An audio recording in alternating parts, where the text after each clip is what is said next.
இந்த படத்தை நடிக்க ஆரம்பித்தாலும் சரி, டப்பிங்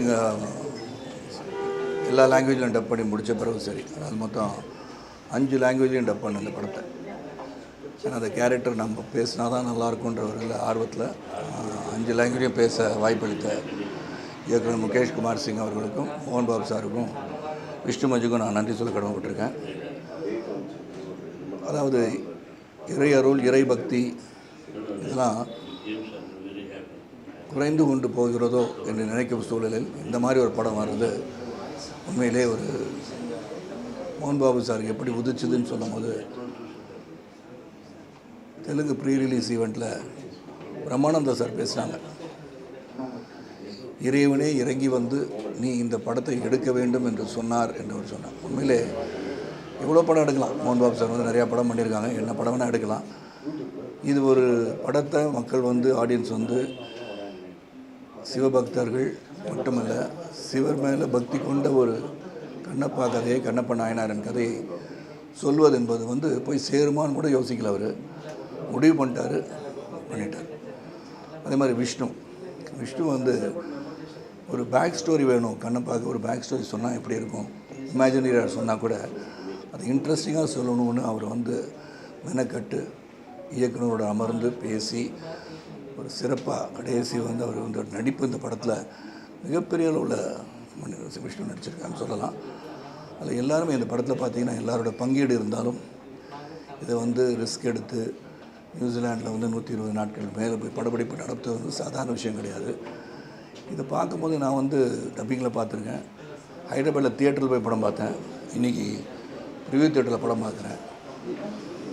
நான் வந்து ஒரு 5-6 முறை பார்த்தாலும் இன்று பார்க்கும்போதும் அந்த உணர்வு, அந்த டிவோஷன் கடைசியில் வந்து சிவபக்தனாக மாறிய பிறகு இறைவனை பார்த்து கல்லென்று அழைத்தவர் இன்றைக்கும் உங்களை விட்டு நான் பிரிய மாட்டேன்னு சொல்கின்ற பக்தனாக மாறும்போது அந்த குழந்தைத்தனம் விஷ்ணுவிட்ட ரொம்ப சிறப்பாக இருந்துச்சு.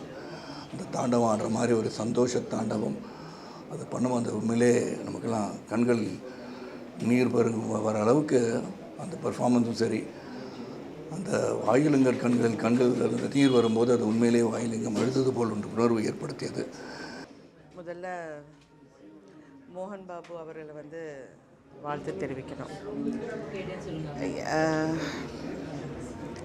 எங்கள் அப்பா வந்து கடவுள் நம்பிக்கை இல்லாதவர். ஒரு முறை நான் அவர்கிட்ட கேட்டேன், உங்களுக்கு கடவுள் இருக்கா இல்லையான்னு தெரியுமான்னு. அவர் என்னை பார்த்து சிரித்து என்கிட்ட சொன்னார், இந்த கரண்ட்டு தெரியுதான்னு. ஆமாம். போய் தொடுன்னு. தொடமாட்டேன்னு. அதுதான் கடவுள். அது நம்ம கண்ணுக்கு தெரியாது, ஆனால் எங்கேயோ இருக்கு. ஏதோ ஒரு விஞ்ஞானம் இல்லாட்டி என்ன வேணாலும் சொல்லு, ஏதோ ஒன்று இருக்குது. அது என் சின்ன வயசில் சொன்னது என் மைண்டில் எப்போவுமே இருக்குது. இந்த மாதிரி படங்கள் எடுக்கிறது வந்து அது வந்து நமக்கு அது ஏதோ ஒரு அனுகிரகம் இருந்தால் தான் எடுக்க முடியுங்கிற நம்பிக்கை எனக்கு இருக்குது. ஒரு கோயிலுக்கு போகணுன்னு கூட ஒரு பிராப்தம் இருந்தால் தான் நாங்கள் போக முடியும். இந்த படம் வந்து இன்று காலகட்டத்துக்கு நம்பிக்கை இல்லாதவர்கள் இது ரெண்டையும் கலந்து எங்கேயோ ஒரு இடத்துல நம்ம வந்து எல்லாத்தையும் மீறி நமக்குள்ளே வரணும் ஒரு நம்பிக்கைங்கிறது தான் இந்த கதை. இது எவ்வளோ அழகாக, அதுவும் விஷ்ணு அவங்க வந்து நடித்ததெல்லாம் பிரம்மாண்டமாக இருந்தது. அவங்க எடுத்த விதம், இந்த படம் பிடிப்பு நடக்கும்போது என்னுடைய கணவர் சரத்குமார் அவர் ஒரு முக்கியமான ஒரு பிரமாதமான ஒரு பாத்திரம். அவரை பார்த்தாலே ஒரு கம்பீரம் எல்லாமே வரும். அந்த கேரக்டர் அவ்வளோ பிரமாதமாக பண்ணியிருக்காரு. அப்போ அவர் சொன்னார் என்கிட்ட, இது வந்து ஒரு தெய்வீக செயல் தான் இந்த மாதிரி ஒரு படத்தில் நடிக்கிறது.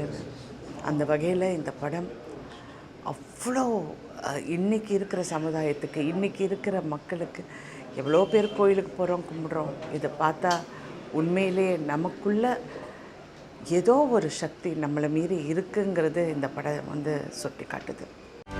செய்திகளை உடனுக்குடனும் துல்லியமாகவும் தெரிந்து கொள்ள சப்ஸ்கிரைப் பண்ணுங்க.